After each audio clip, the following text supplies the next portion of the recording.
Hi everyone and welcome back. This is Mindy Eggen, and in today's video I am going to show you how I did the Trapped Emboss Resist technique that I learned from Jennifer McGuire. This is the first time I've ever done this technique and I've always wanted to. It's something really fun and really pretty on your backgrounds, and I'm going to actually do it two different ways, or I'm going to create two different backgrounds for this. So the first one I'm doing is I'm using ink cubes to create my colorful background. I'm starting with this one first because this one will take a little longer to dry. So for my ink cubes, I am using Gina K Designs ink, and I'm using Cherry Red, Passionate Pink, Sweet Mango, and Wild Dandelion. I'm just taking those ink cubes and dragging them back and forth across my cardstock. I'm using Neenah Solar White 110 pound and just kind of creating an ombre look, and it doesn't have to blend perfectly. I just wanted the colors to coordinate, and I picked out some really nice bright and vibrant colors. So once I have that done, I'm going to set that off on the side to dry, and I'm going to work on my second background. Now this is one of my new favorite ways to create backgrounds. It's quick, it's simple, very vibrant colors. I am using the Tombow dual brush pens, and the colors I have picked out here is 606, 555, 403, and 173. So it's a dark purple, a dark blue, kind of an aqua blue, and then the light green.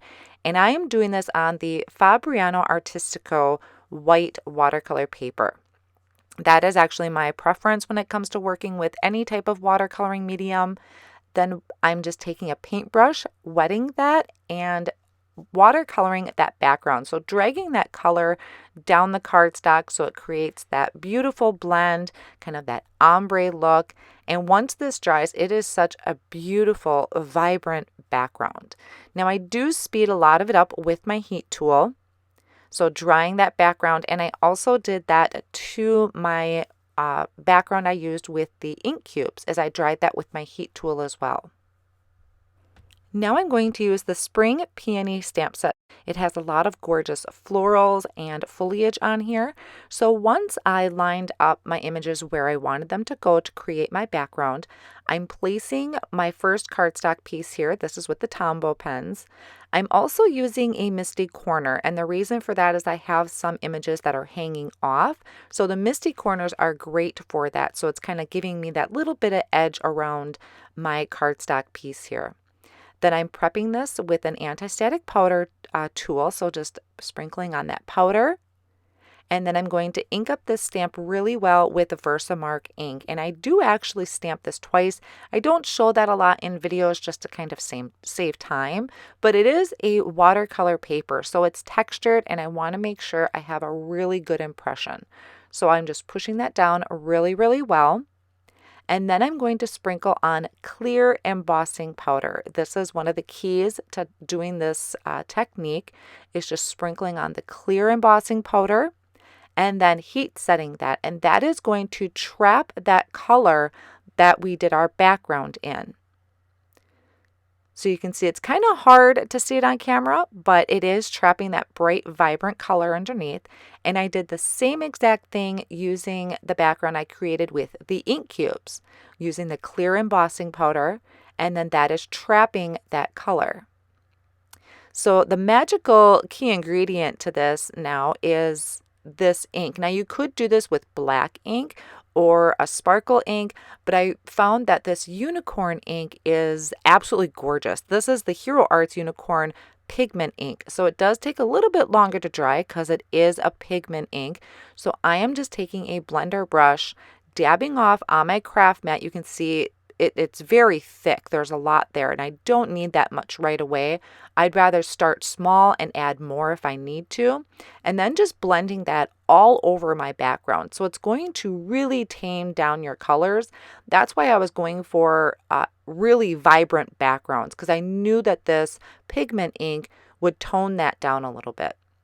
Then I'm taking a cloth and just wiping away all of that excess ink. So it's giving me that lighter background, and then it trapped those really bright colors underneath using that clear embossing powder.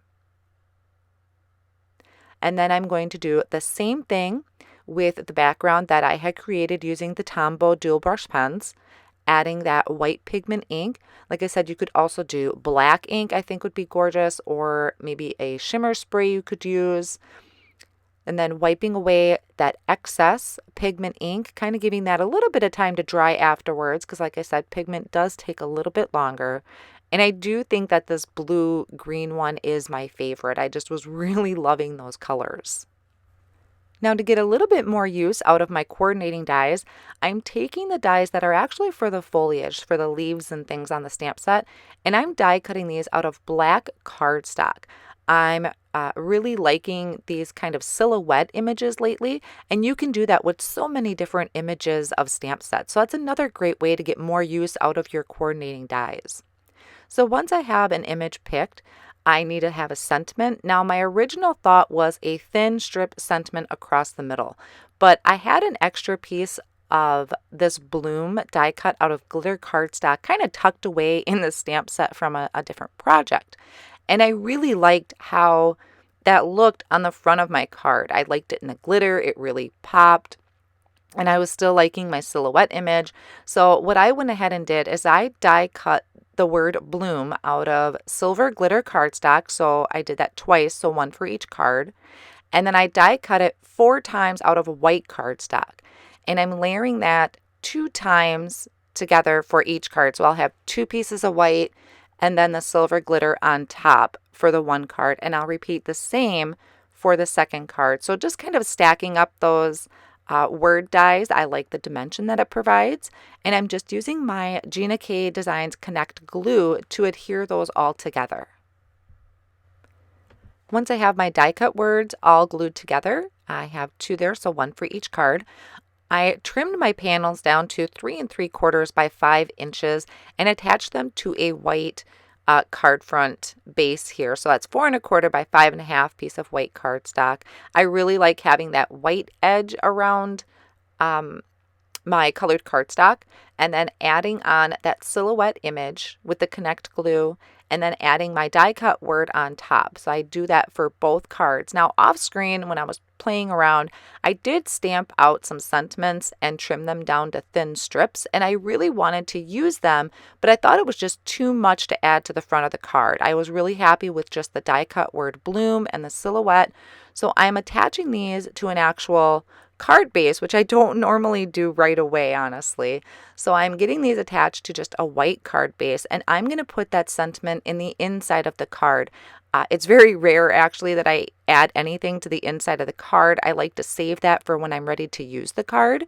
But since I already had it and it coordinated with the die cut word, I'm going to go ahead and use a T-square ruler to make sure that I'm adding that straight. And then just adding a little bit of tape runner to attach those.